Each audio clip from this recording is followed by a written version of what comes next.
Bonjour, bienvenue dans ce webinaire. J'espère que tout le monde est arrivé. Je regarde un petit peu. Nous pouvons peut-être démarrer. Nous avons choisi aujourd'hui un sujet très particulier.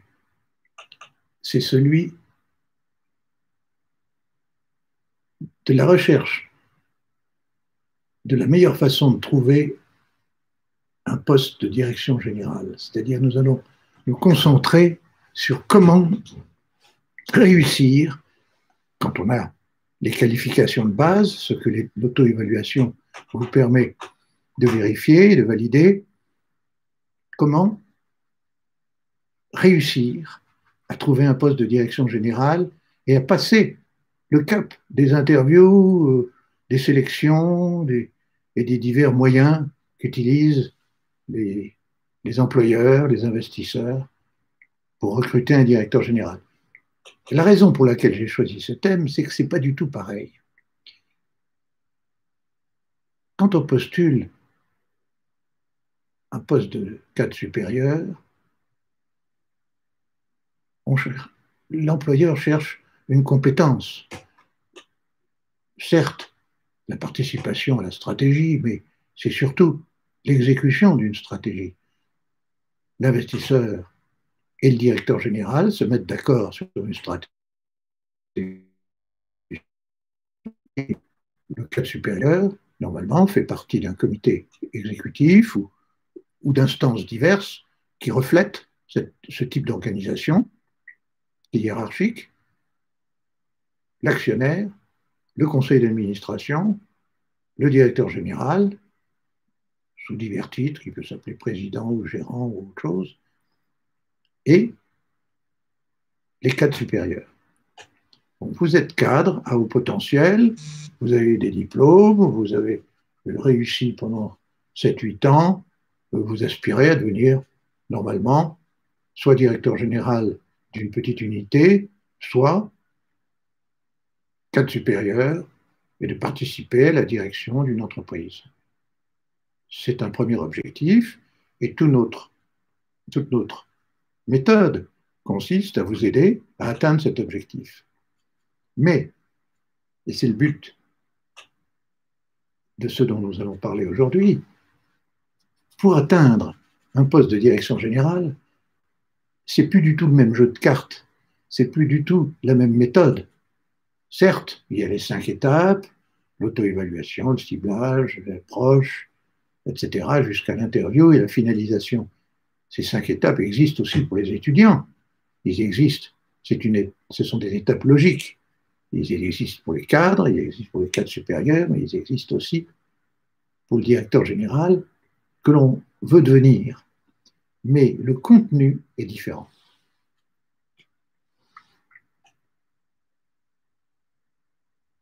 Pourquoi? Parce que le directeur général, ayant une responsabilité globale, se trouve dans une position stratégique. Et donc, on va l'interroger, non pas tellement sur ses compétences que l'on suppose réelles, surtout que c'est vérifié, le filtrage aura fonctionné, sinon vous n'avez pas d'entretien. On va essayer de voir si vous avez les qualités pour diriger l'entreprise en totalité. Lorsque Franklin Roosevelt est mort, son successeur a été Harry Truman. Et Harry Truman avait mis sur son bureau, imprimé, une expression Here the buck stops. Ici, la responsabilité est finale. C'est une expression américaine. On pourrait dire on ne passe plus le parapluie. À partir de cet endroit, on ne peut pas ouvrir de parapluie. On est le dernier échelon de l'unité d'entreprise que l'on a à diriger.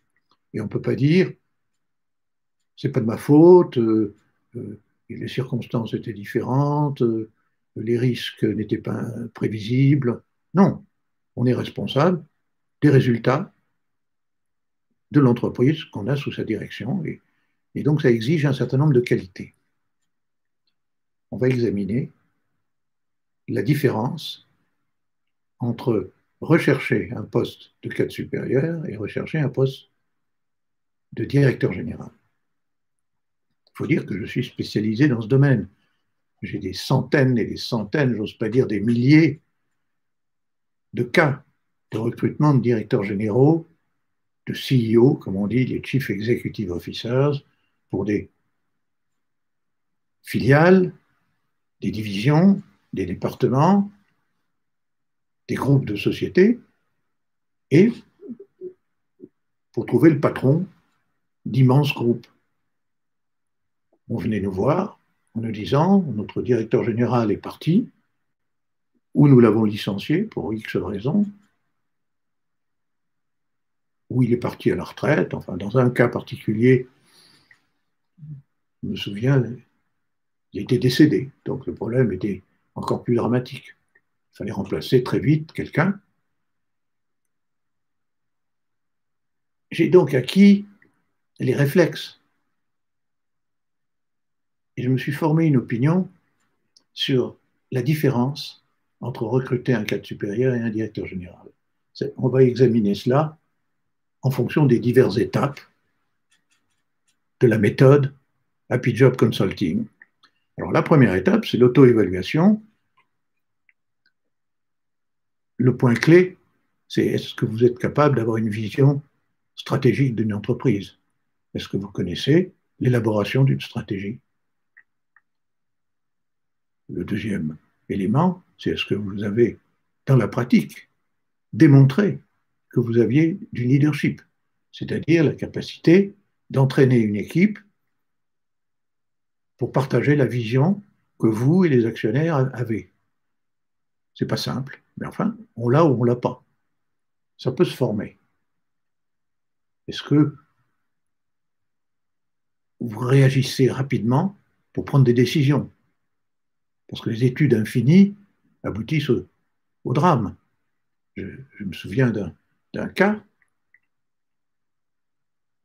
où le petit incendie est devenu un incendie de forêt. Et bien dans les entreprises, c'est pareil. Si vous avez un dysfonctionnement dans une partie de l'entreprise qui peut se généraliser, ça va très vite. En 3-4 mois, l'entreprise peut se trouver dans une situation dramatique. On remplace le directeur général et dans le cas auquel je pense, il s'agissait d'un des plus grands groupes français, on a formé une équipe de 3 personnes, une task force, qui, dans l'attente du recrutement du nouveau directeur général, a géré l'entreprise et a réglé les problèmes, a redressé le tir et a éteint l'incendie.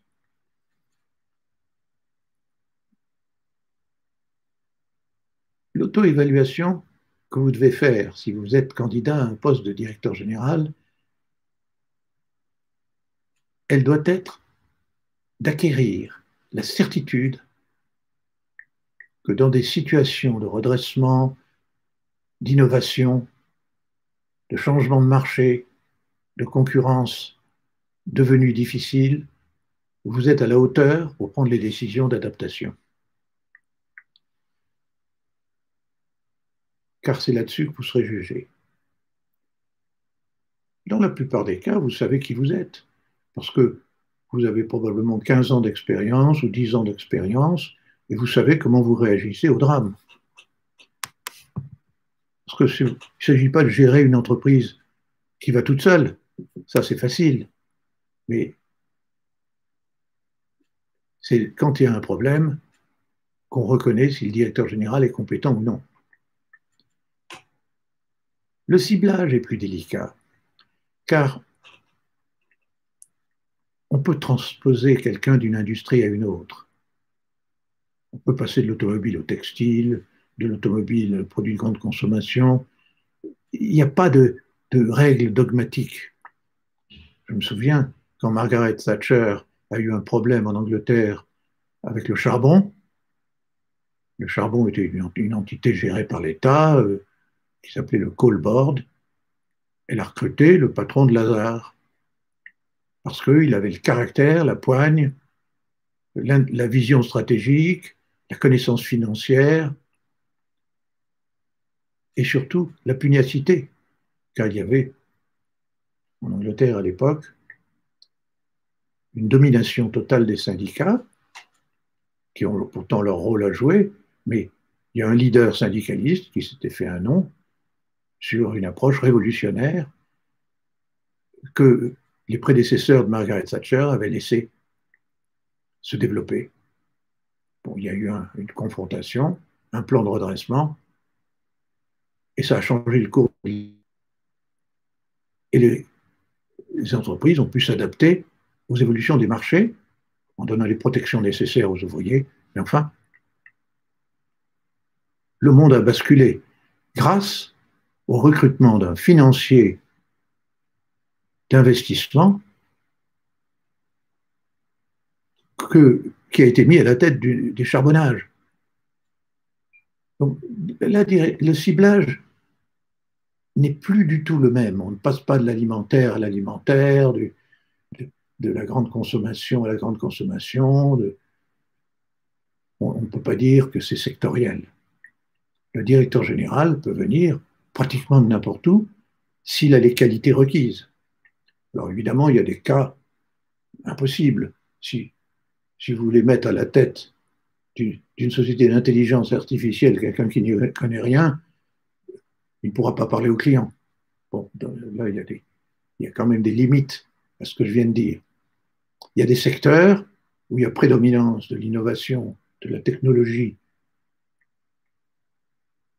et de la compétence sectorielle, ça ne se discute pas.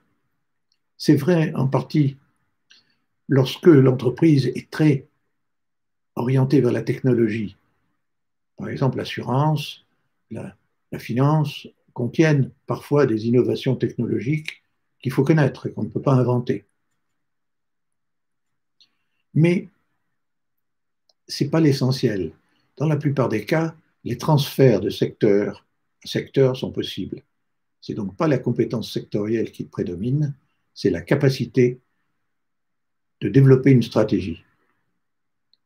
C'est le leadership et c'est le caractère de la personne, la personnalité, sa solidité, son empathie, sa capacité de parler à l'organisation.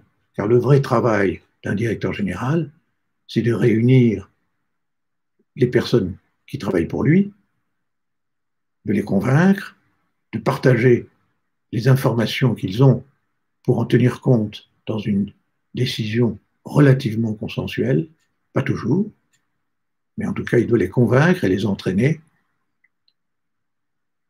Le leadership, c'est cela.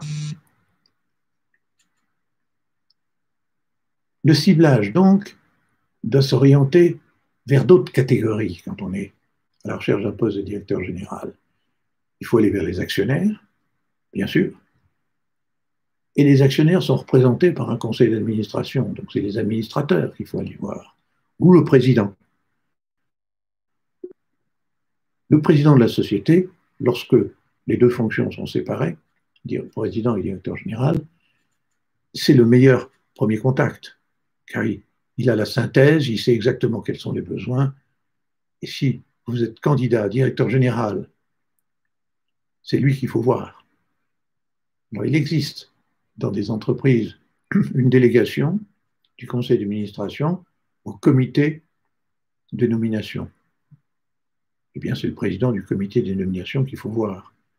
On peut voir l'un, on peut voir l'autre. Généralement, le président de la société fait partie ou est en contact fréquent avec le comité des nominations. Ça, c'est pour les très grands groupes. Pour les groupes de taille moyenne, c'est l'actionnaire, animateur, président. Le DRH ne joue pas d'un rôle décisionnaire en matière de sélection d'un directeur général, mais il est le conseiller avisé. Il va vous informer sur la culture de l'entreprise, sur le contexte. Il va vous informer sur l'organisation, sur les personnalités avec qui vous devrez travailler. toutes ces informations sont infiniment précieuses, comme on va le voir par la suite, parce que c'est en fonction de votre adaptation à la culture et à l'organisation que vous serez recruté, plutôt que sur vos compétences.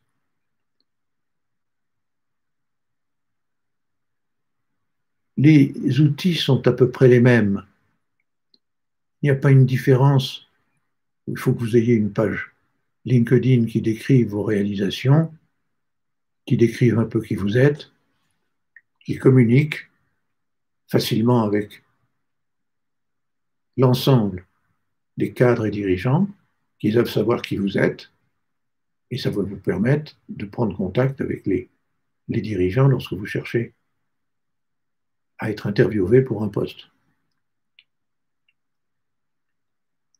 La technique d'interview, elle, est fondamentalement et radicalement différente, car ils veulent savoir comment vous allez réagir dans l'avenir.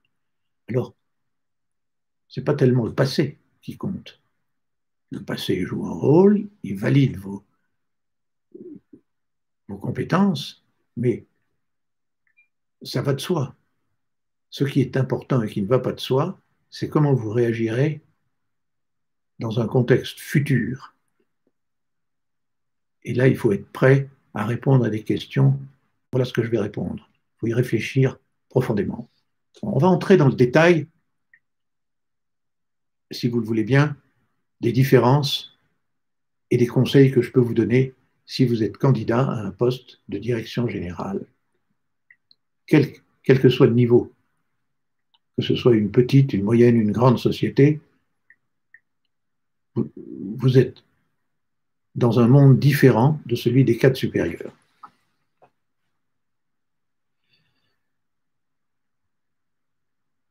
J'ai indiqué qu'il existait un certain nombre d'options à prendre. Et il est très important que vous vous prépariez à cela en suivant la méthode Happy Job Consulting.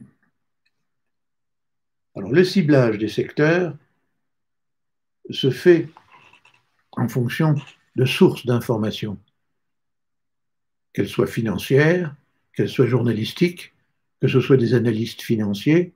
Il faut que vous soyez proche des milieux qui évaluent la performance financière des entreprises. Il faut que vous sachiez, dans les domaines où vous allez vous porter candidat, quelle est l'opinion des professionnels sur l'entreprise. Alors, les consultants sont généralement liés par le secret professionnel, mais vous pouvez avoir des conseils qui sont génériques, c'est-à-dire qui sont généraux sur des secteurs. Il faut que vous connaissiez un peu ce que l'on pense au niveau professionnel du secteur vers lequel vous vous orientez. Au cours de votre recherche, il faut choisir des conseillers. Vous ne pouvez pas être seul. Il faut avoir des conseillers ou des mentors improvisés qui ne savent même pas qui sont vos mentors, mais vous leur demandez conseil parce que ce sont des gens à la retraite ou des gens qui se sont retirés d'un secteur donné, qui connaissent les participants du secteur et qui vont vous donner les éléments clés sur le modèle économique, sur les caractéristiques évolutives de la rentabilité de ce secteur, comment ça fonctionne, quels sont les risques les plus importants, de telle sorte que lorsque vous aurez un interview, vous soyez un homme informé et non pas un naïf qui arrive au milieu d'un jeu de quilles. Là, c'est très mauvais. Donc, trouvez des mentors, des conseillers, des informations. Regardez les rapports annuels. Vous n'avez pas l'approche d'envoyer un curriculum vitae de façon indifférenciée à des investisseurs. Ça paraît ridicule.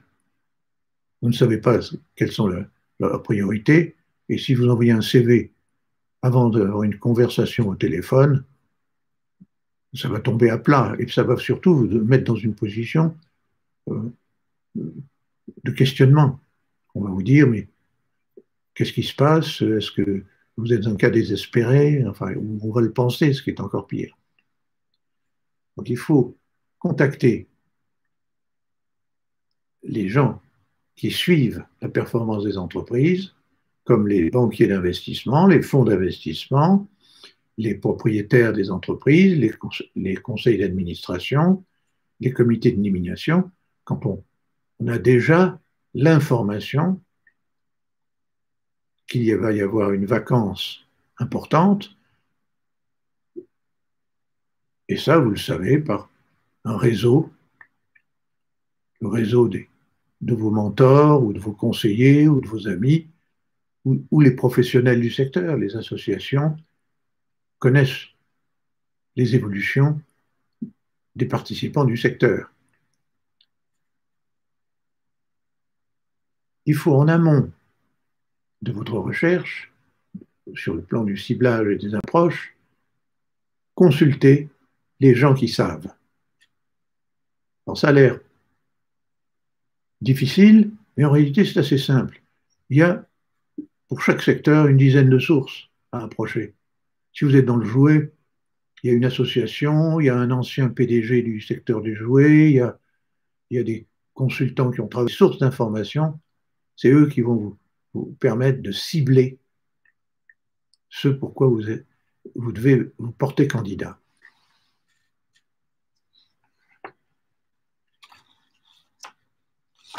Je vais me consacrer là particulièrement à la réponse à une question. C'est la deuxième partie, c'est les 7 étapes de la découverte de sa future carrière idéale de directeur général. La question qui se pose, c'est pourquoi certains réussissent et d'autres non. J'ai été obligé de me poser cette question.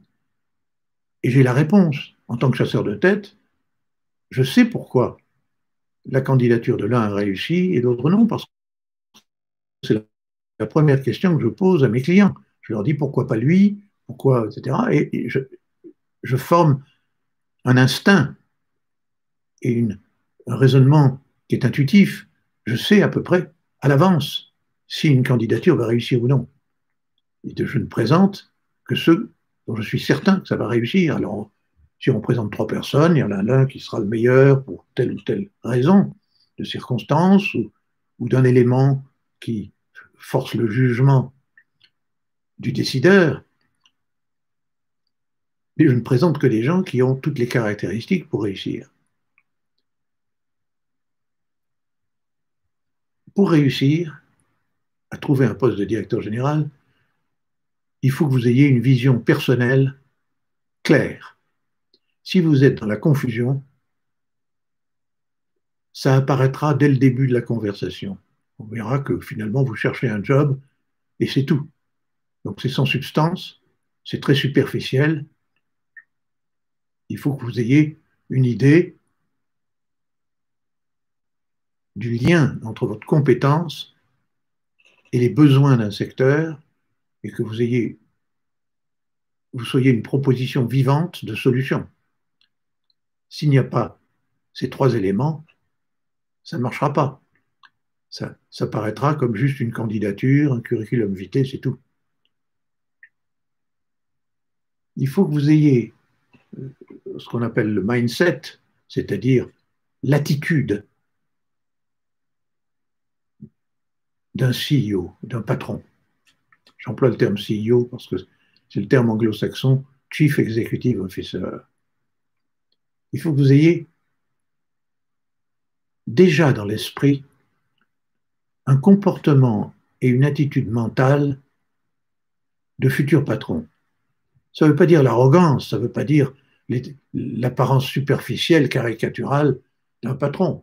Non, ça veut dire quelqu'un qui écoute, qui est posé, qui n'est pas naïf sur ce que l'on raconte de glorifiant sur un secteur, qui pose des bonnes questions.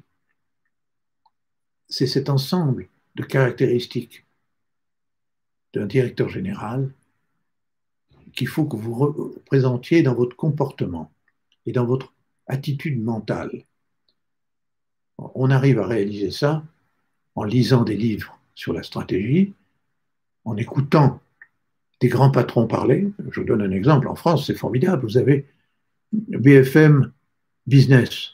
Ils ont des interviews des 100 plus importants patrons qui viennent exposer leur stratégie auprès de speakers qui posent des questions très pertinentes et difficiles. Donc, si vous écoutez un peu deux, trois de ces patrons, vous voyez bien quelle est l'attitude mentale qu'un patron a vis-à-vis de son entreprise. Une attitude d'objectivité, une attitude de, de rechercher la vérité et pas l'apparence, de poser les bonnes questions et de disséquer de façon rapide la situation d'une entreprise et d'un secteur. Il faut aussi avoir un mindset, une attitude mentale de quelqu'un qui est un leader. Le leader, c'est quelqu'un qui écoute ses collaborateurs, qui tient compte des éléments importants, qui fait remonter les informations, qui les utilise et qui en fait la synthèse. Je crois que c'est très important de ne pas rester dans la banalité et dans l'apparence d'un patron. Un patron, ce n'est pas juste quelqu'un qui prononce des phrases péremptoires, ça c'est la caricature populaire. Un patron, c'est quelqu'un qui travaille avec une équipe, qui fait confiance aux membres de cette équipe, qui leur fait partager une vision, qui la discute et qui obtient le consensus entre l'actionnariat représenté par le conseil d'administration, son idée et l'équipe en dessous. C'est ça un patron. Il peut être démocratique, il peut être d'apparence sympa, il n'a pas à être un méchant. Il ne faut pas mélanger autoritarisme et leadership. Ça, vous le savez. Plus on monte, plus on constate que ce n'est pas la quantité de travail et que ce n'est pas les compétences spécifiques qui jouent un rôle, mais c'est la capacité de connecter avec les gens.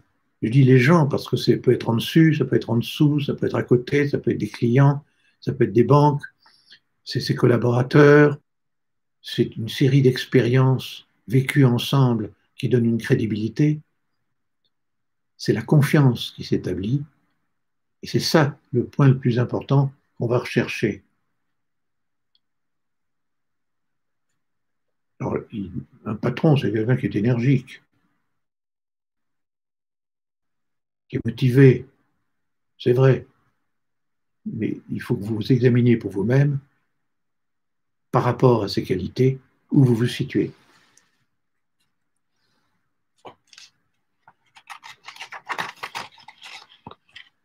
Non, il faut que vous ayez, dans la recherche d'un poste de direction générale, un véritable réseau. Un réseau spécifique. C'est ce que je dis, vous cherchez un poste, vous êtes, pour une raison ou pour une autre, vous avez dû démissionner il y a un mois ou 15 jours, vous avez réglé vos affaires avec votre ancienne entreprise, vous êtes sur le marché, comme on dit, vous êtes directeur général, vous cherchez un poste de même importance, motivant dans un autre secteur. C'est le cas le plus fréquent, dans un autre secteur, une autre entreprise, mais en élargissant peut-être le secteur. Il faut sortir de votre cellule personnelle. Il faut que vous ayez un réseau spécifique. Comme je viens de le dire, il faut trouver des mentors, il faut trouver des relations, il faut développer personnellement en allant à des réunions, des conférences. Il faut que vous repreniez toutes les réalisations importantes que vous avez faites, vous les mettiez sur un petit carnet pour pouvoir les sortir au bon moment. Mais l'intérêt d'une réalisation importante, c'est qu'on s'en souvient. Si on ne s'en souvient pas, c'est peut-être qu'elle n'est pas très importante. On va aborder maintenant la troisième partie, c'est ce qu'il faut faire, c'est les actions à entreprendre et les stratégies pour réussir un interview, une rencontre à un niveau élevé. La lumière évolue, j'essaie de me mettre dans la lumière.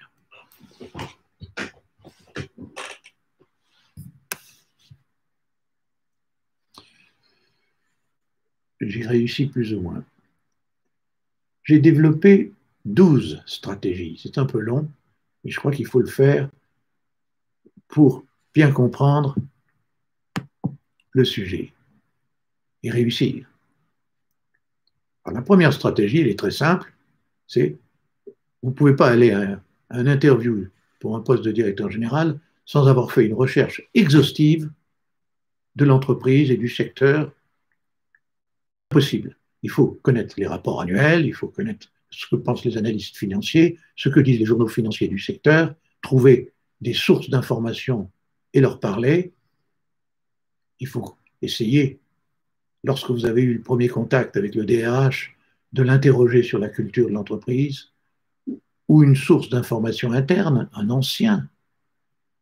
Et la question, c'est quelles sont les caractéristiques de la culture? Est-ce que c'est une entreprise où le dialogue est facile, où on peut avoir des idées nouvelles, parce que tout le monde dit je suis entrepreneurial et innovateur, mais en réalité, jusqu'où peut-on être entrepreneurial et innovateur dans cette entreprise? Est-ce que c'est une entreprise où les rapports sont amicaux, où il y a des non-dits importants? Bon, le cas caractéristique, c'est le directeur général qui vient d'être recruté et qui veut licencier la secrétaire. Il découvre qu'elle était la maîtresse de l'ancien, du propriétaire, de l'ancien président devenu président du conseil de surveillance. Il y a des tabous dans les entreprises. Ça, c'était maladroit de ne pas s'être informé. Il faut s'informer. Vraiment faire une recherche exhaustive. Deuxièmement, je vous mets dans mes notes, il faut connaître parfaitement le modèle économique utilisé par l'entreprise actuellement dans le job que vous sollicitez. Quelle est la segmentation par rapport à la concurrence? Est-ce que c'est le haut de gamme, bas de gamme, et des éléments de détail assez affinés, des études de marché peut-être? Il faut que vous ayez, sinon vous ne pourrez pas poser des questions informées. Vous poserez des questions générales, ça tombe à plat. C'est intéressant les questions générales, mais enfin, on peut en poser une ou deux, mais pas plus. Je vous ai indiqué qu'il fallait connaître très bien la culture d'entreprise. Parce que lorsque vous serez dans l'interview, il faudra parler de vos expériences qui dénotent une similitude de certaines de vos attitudes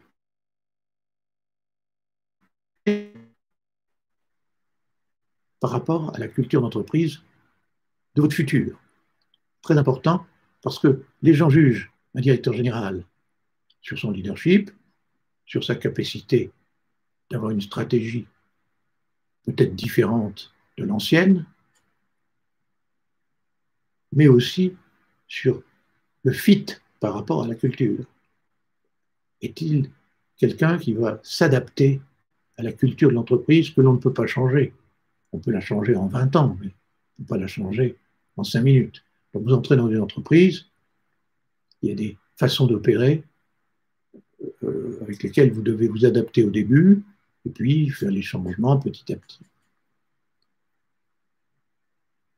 Alors, le point 4 que je mentionne, c'est parler de ses contributions en insistant non pas sur le nombre d'employés que l'on avait, sur le chiffre d'affaires, sur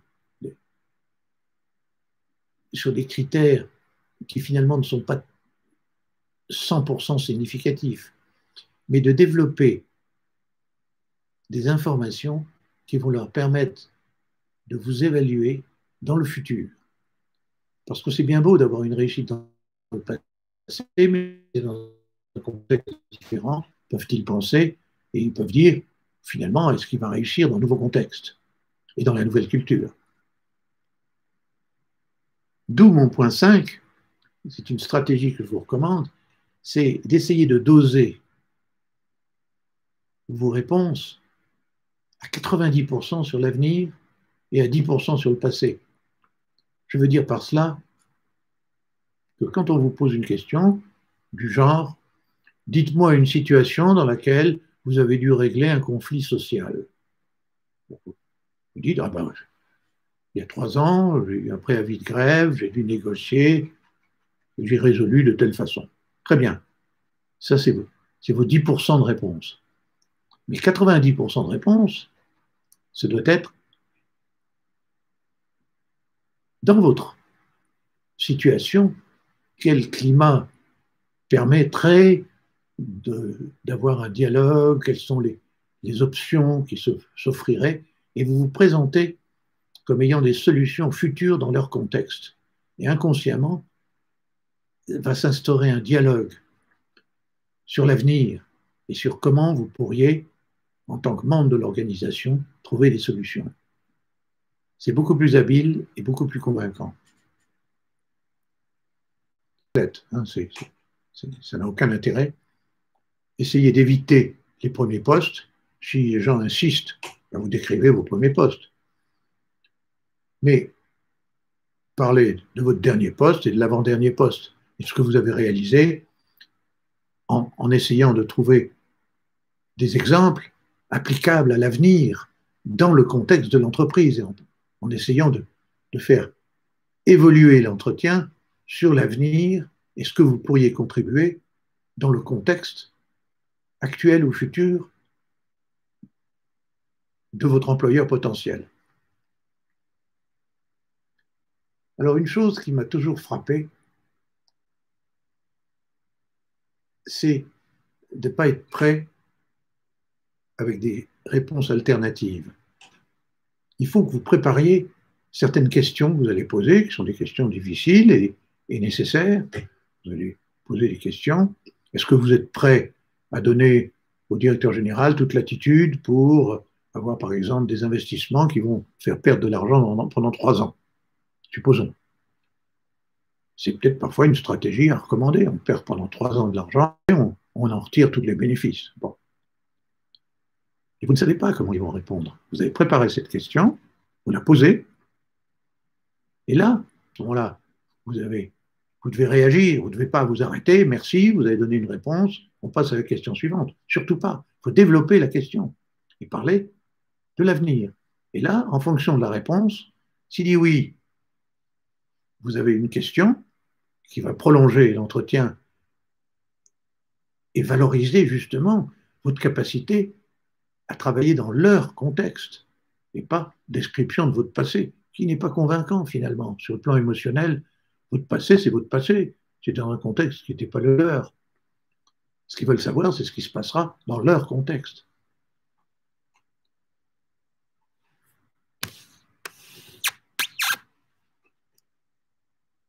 Je crois que c'est très important d'être prêt avec des réponses alternatives en fonction des diverses réponses possibles à certaines questions de ce genre. Il faut être prêt.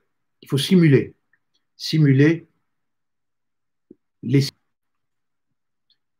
Alors le point 8 est amusant, parce que tout le monde tombe dedans. Tout le monde fait l'erreur de se décrire comme un leader, comme un redresseur d'entreprise, quelqu'un qui a telle qualité.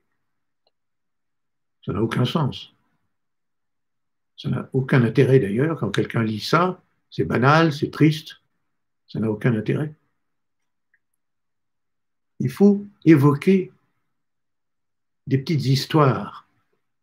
Il faut évoquer des cas où vous avez résolu un problème dans l'entreprise qui implique un leadership. Je vais vous donner un exemple qui me concerne.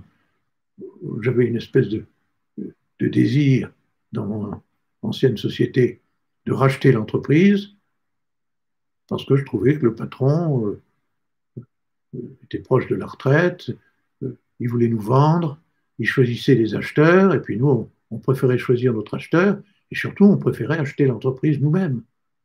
En trouvant les fonds, en allant voir des banques, les banquiers prêtent volontiers à des professionnels, si l'entreprise est bonne, pour racheter les parts de l'actionnaire majoritaire. Et j'avais le bureau de New York qui finalement disait on ne va pas investir, on a l'habitude de ce patron, il est épouvantable. Euh, et ils ont demandé une réunion, au fond, pour mettre mon plan par terre. Et ils ont commencé par attaquer le patron, qui méritait d'ailleurs tous ces reproches, puisque le patron est responsable de tout, comme je l'ai dit tout à l'heure. Ma réponse a été non, oubliez le patron. C'est vous qui êtes responsable. Vous êtes le bureau le plus important. Je les ai mis devant leurs responsabilités. Et ils savaient très bien que c'était vrai. Mais je les ai contre-attaqués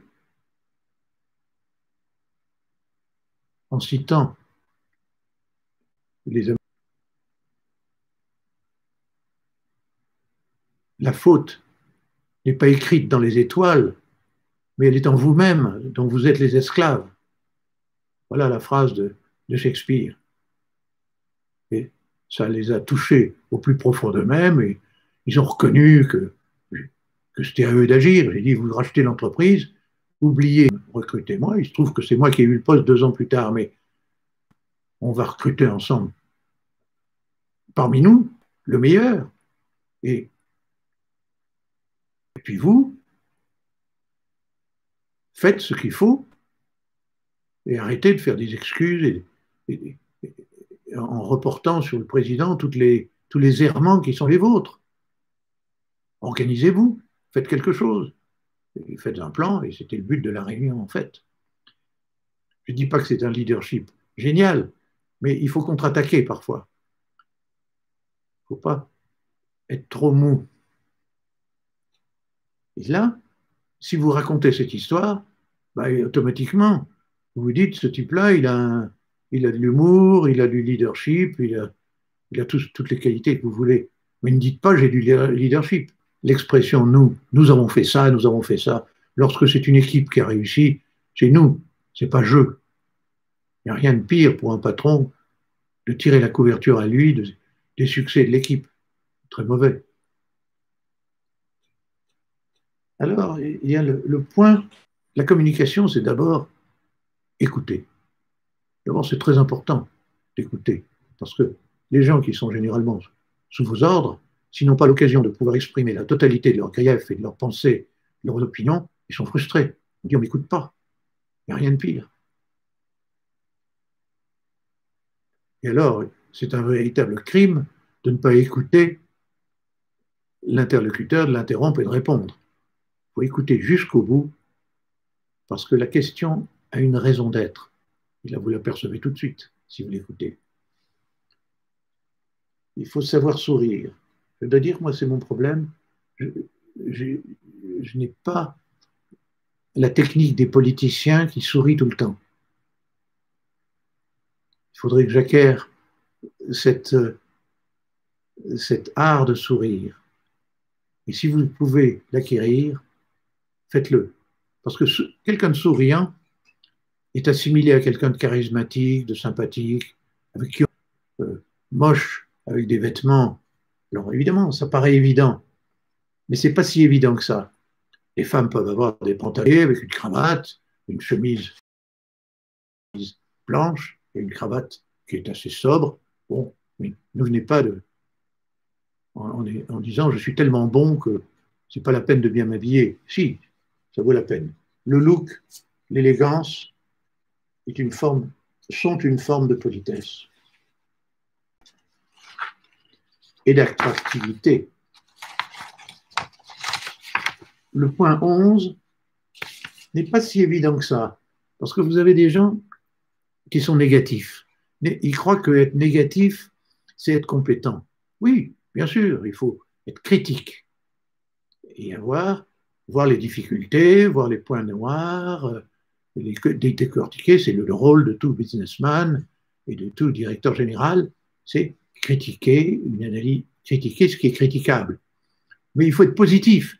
La critique ne doit pas s'arrêter à avoir constaté que la bouteille était cassée par terre avec le liquide répandu. Il faut montrer qu'il y a une solution, on ramasse les morceaux, on recolle, on fait quelque chose. Bien. Il faut avoir une approche positive. C'est essentiel dans l'interview. Montrer que vous êtes constructif. Et lorsqu'on vous fait avouer, et en cela il faut être très authentique et sincère, une difficulté que vous avez eue dans le passé. Par exemple, on vous demande pourquoi avez-vous quitté votre entreprise, ben, il faut dire j'ai été licencié, et voilà pour telle raison. Il faut montrer ce que ça vous a appris. Le fameux proverbe de Mandela, si j'ai fait une erreur, c'est positif car j'ai appris. Et le point 12, c'est avoir confiance en soi et éviter de montrer une insécurité. Il n'y a rien qui se transmette davantage que l'insécurité. Les yeux hagards, la recherche de l'approbation de l'interlocuteur, c'est le non-verbal qui dénote que vous n'avez pas confiance en vous. Alors, on ne peut pas dire je vous donne l'ordre d'avoir confiance en vous. Enfin, il faut construire sa confiance en soi sur les réalisations qu'on a faites. J'ai eu souvent des coachs, et à l'un de ces coachs, j'ai présenté un jour une pensée négative. Je ne crois pas que sortir de ma pensée négative en me disant je suis fait pour ça, oui. Et il m'a fait sortir de ma pensée négative en me disant mais vous êtes ceci dans votre profession, vous êtes cela dans le marché, vous avez telle expérience, vous avez réalisé telle chose. Il n'y a personne qui a fait ça. Ça définit votre carte de visite. Vous n'avez aucune raison d'avoir des pensées négatives. Il faut construire sur les réussites qu'on a eues. Et lorsque vous avez des pensées négatives, reprenez cette liste, mettez-les sur une page. Dites-vous, je suis quand même pas mal. Essayez de réacquérir cette confiance, car les pensées négatives nous envahissent tous les matins. Hein, est-ce qu'on est à la hauteur? Est-ce qu'on ne ferait pas mieux de chercher un job un cran en dessous, plus sûr, etc. On peut toujours être négatif dans les relations. Et je vous ai dit, c'était le point essentiel, au début, il faut être positif. Eh bien, la confiance, elle s'acquiert en cherchant les points de votre passé qui sont des réussites. Alors, comme en géométrie, il y a le théorème et puis la démonstration inverse, ce qu'il ne faut pas faire. Alors, il y a une erreur majeure à ne pas faire, ça je crois que vous serez d'accord avec moi, on ne dit jamais du mal de son employeur actuel ou ancien. Jamais. Même si c'est vrai, surtout si c'est vrai, on dit rien. On dit rien, quoi qu'il arrive, parce que les gens transposent ça dans leur situation, ils disent c'est ce qu'il va faire, s'il reste chez nous et au bout de 3 ans il s'en va, il va déblatérer sur le marché contre nous, on n'en veut pas. Donc, ne jamais dire du mal de son ancienne société dans un interview, ça fait une impression épouvantable. Et on vous dit, voilà, vous pourriez faire tel poste, et que c'est un poste ridicule pour vous, Ne répondez pas oui, ce serait possible, on pourrait, etc. Ça, ce serait la démonstration que vous êtes prêt à prendre n'importe quoi. Et donc ça donne une impression de malaise. Si vous êtes trop adaptable sur des postes que vous ne devriez pas prendre, ou des conditions de poste, ne vous montrez pas trop flexible, car c'est un signe d'insécurité et de désespoir, finalement. Ça veut dire que même si vous êtes prêt à faire n'importe quoi dans l'entreprise, ne le dites jamais. On a le point 3 de ce qu'il faut éviter, on l'a vu il y a 5 minutes, c'est ne jamais parler de soi avec des adjectifs flatteurs, mais non démontrés par des cas. Donc, tels que je suis self-starter, je suis leader, je suis redresseur, je suis transformateur d'entreprise. Combien de fois je reçois des... Et ça vient peut-être de LinkedIn, parce que LinkedIn vous demande de résumer vos qualités. Mais c'est un piège. Vous pouvez le mettre si vous le souhaitez, mais on ne dit pas je suis un transformateur d'entreprise. On donne des cas de transformation d'entreprise réussie. On n'est pas un leader, on montre des cas où vous avez résolu des problèmes parce que vous avez fait partager à votre équipe des idées qui étaient initialement pas acceptées. Ça, c'est un leader. Et c'est à l'intervieweur de le penser, c'est pas à vous de le dire. C'est beaucoup plus puissant. Retire de cette interview. Le point 4, ne jamais dire qu'on ne sait pas. Parler de problèmes similaires, trouver des solutions, aborder le sujet, éviter, donner un cas où vous ne saviez pas quelque chose, mais vous l'avez tout de suite trouvé, vous avez trouvé la solution en prenant une source d'information. Voilà. Ne dites pas, je ne sais pas. On m'a proposé un jour de faire une recherche d'un directeur général en Espagne dans la pharmacie. Je ne connais pas la pharmacie, je ne connais pas l'Espagne, et je ne parle pas espagnol. J'ai entrepris la recherche, je suis allé voir quelqu'un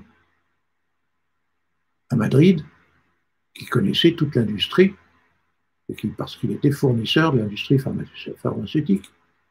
Il faisait des études de marché pour l'industrie pharmaceutique, et je l'ai très vite motivé à me recruter quelqu'un qui serait un jour son futur client.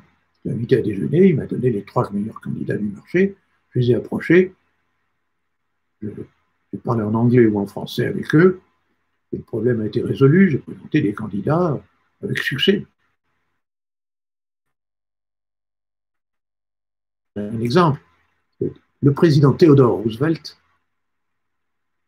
qui a présidé les États-Unis avant la guerre de 14, dans les années 1905-1910, disait « Ne dites jamais que vous ne savez pas faire quelque chose, prenez le boulot et faites-le. » C'était peut-être un peu exagéré, mais c'est un peu dans ce sens qu'il répondait.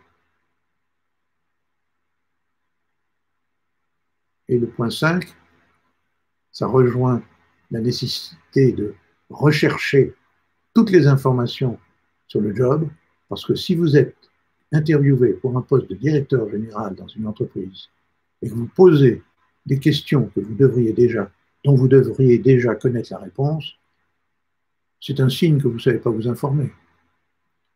Or, la première des choses, des qualités d'un patron, c'est de s'informer. Donc, il ne faut jamais poser de questions sur des sujets qu'on devrait déjà connaître sur l'entreprise, comme la répartition du chiffre d'affaires dans le monde, puisque c'est indiqué dans le bilan, si la société est cotée en bourse. Si ça n'est pas, vous n'êtes pas intéressé. Ça, c'est très mauvais.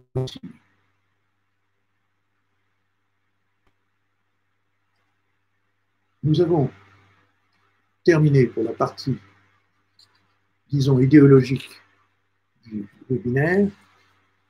Nous allons passer maintenant aux questions que vous avez bien voulu me poser.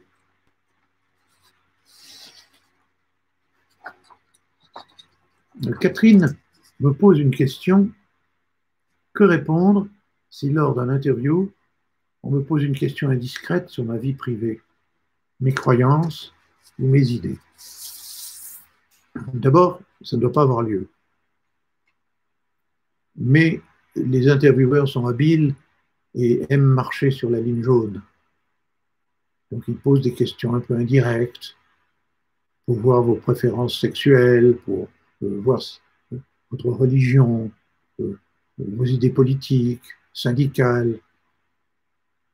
C'est tout à fait antidéontologique, mais ça peut se produire par exception. On tombe sur quelqu'un qui ne respecte pas le code de déontologie du recrutement.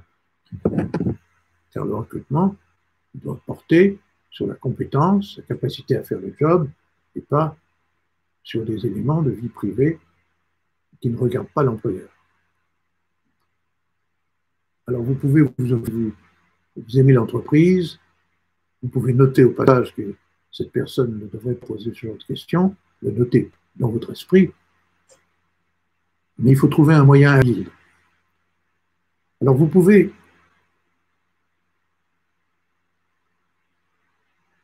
esquiver la question en disant, bien entendu, je ne vais pas vous parler de ma vie privée, ce serait trop indiscret pour vous et ça vous gênerait. Mais je dois dire qu'il y a des rapports entre la vie privée et la vie professionnelle. Par exemple, j'aime avoir une vie de famille le week-end. Donc, j'aimerais ne pas travailler le week-end. Ou bien je dois avoir le mercredi pour m'occuper des enfants. Ou bien, enfin, et vous changez un peu le sujet et vous faites passer les choses sur un autre plan. Vous pouvez aussi dire, oui, on avait chez nous quelqu'un qui était communiste, mais qui a été un remarquable directeur commercial, parce que ça n'a rien à voir. Et là, vous redressez un peu le tir. Vous pouvez dire, je suppose que vous ne me posez pas de questions sur mes préférences sexuelles, car je ne vous répondrai pas. Ça, vous pouvez le dire avec un éclat de rire. Et vous voyez un peu que la personne sera gênée d'avoir posé la question. Mais vous avez raison.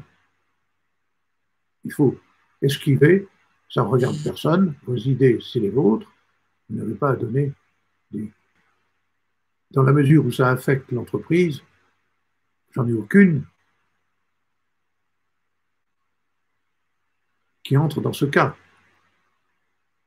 Là, ça permet de répondre à la question de façon plus ou moins indirecte, mais vous répondez et vous alignez le truc. Ça ne concerne, dans la mesure où ça ne concerne pas l'entreprise, où ça concerne l'entreprise, j'en ai aucune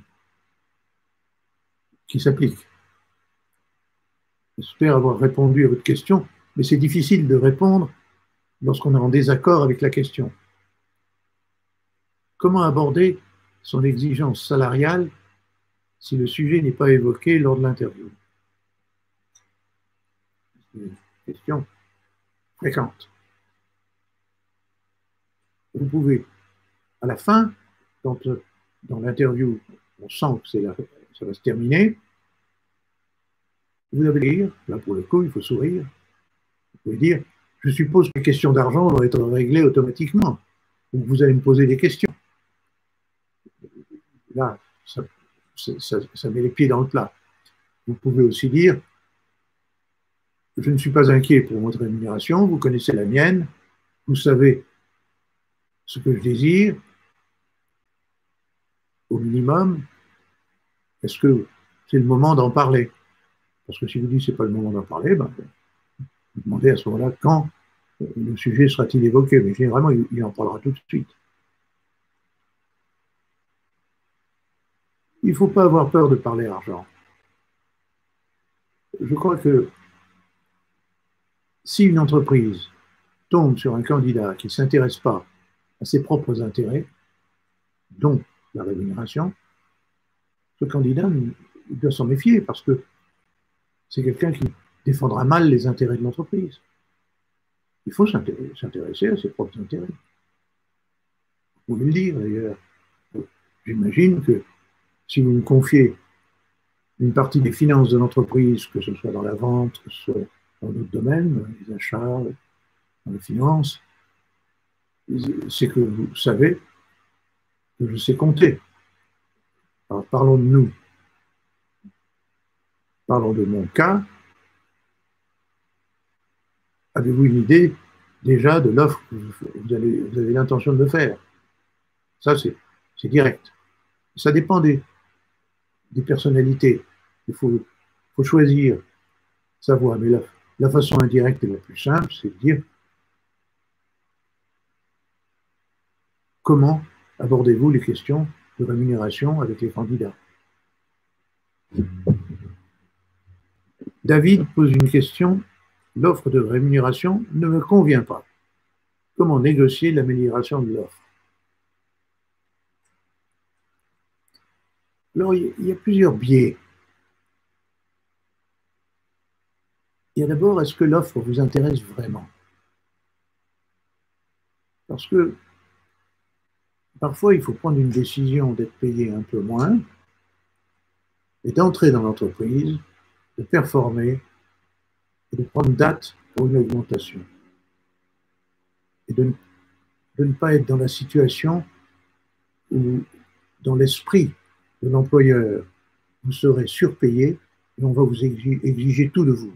On va vous avoir en observation, vous à l'œil, comme on dit, pour voir si vous méritez le salaire plus élevé. Premièrement, voir si vous désirez vraiment cette entreprise et ce job. Ça entre en ligne de compte dans votre attitude d'acceptation ou de refus.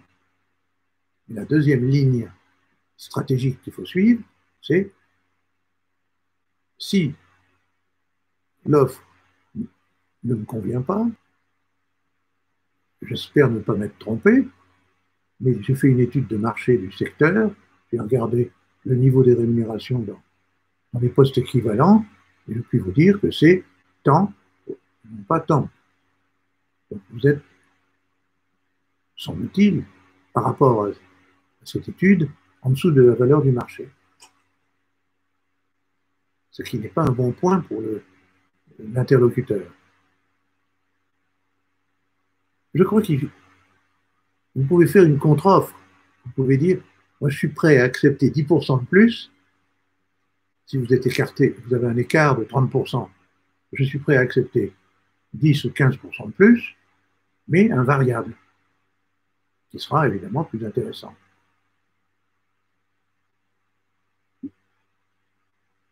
Il ne faut pas rester mou. C'est mauvais signe. Ça veut dire qu'il vous tient. Ce n'est pas le début d'une bonne relation. Eva, j'ai une offre de CDI. Je me pose la question, j'ai une offre de CDI, mais pour un démarrage en septembre seulement. Me conseillez-vous de continuer ma recherche et d'avoir des entretiens au cas où une meilleure offre se présenterait pour démarrer un contrat plus tôt? Situation familiale tendue, fin de droit au chômage, etc.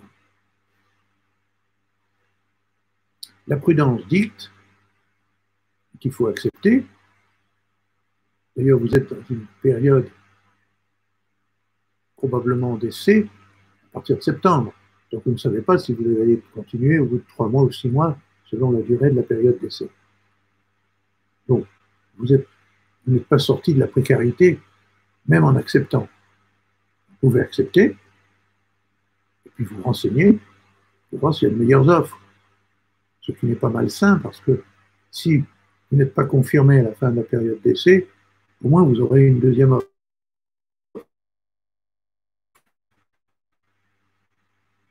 Je ne crois pas. Il faut le faire discrètement. Il ne faut pas le publier sur tous les journaux. Mais je crois qu'il faut mettre vos intérêts avant l'intérêt de la partie adverse. Votre intérêt, c'est de trouver un poste qui rémunère tout de suite. Donc, vous pouvez déjà dire, est-ce que un temps partiel est possible jusqu'à septembre, si vous ne voulez pas faire un temps complet? Est-ce que je peux faire des choses d'ici septembre pour apprendre, pour m'améliorer, me former, et gagner du temps, et donc vous me rémunérez. Vous pouvez négocier un petit peu des petits bouts de droite et de gauche. Je ne connais pas la situation, donc je ne peux pas négocier à votre place, mais il me semble que différer à septembre, d'abord, il faut que vous acceptiez une autre offre, quitte, après, vous serez vous-même dans la période d'essai à changer, à prendre l'offre, si vous la préférez, en septembre. Il faut jouer un petit peu dans le sens de votre intérêt. J'ai vu ce cas récemment et j'ai fait cette recommandation qui est un peu étonnante parce qu'on ne devrait pas avoir deux patrons ou deux recherches, on ne devrait pas au moment où on accepte un poste en rechercher un autre. Mais c'est lui, en vous proposant une date d'entrée différée, qui s'est mis dans cette situation. Donc, il sera responsable. Donc, ma recommandation, c'est de continuer à chercher, d'accepter l'offre pour septembre et de continuer à chercher ce qui vous intéresse le plus.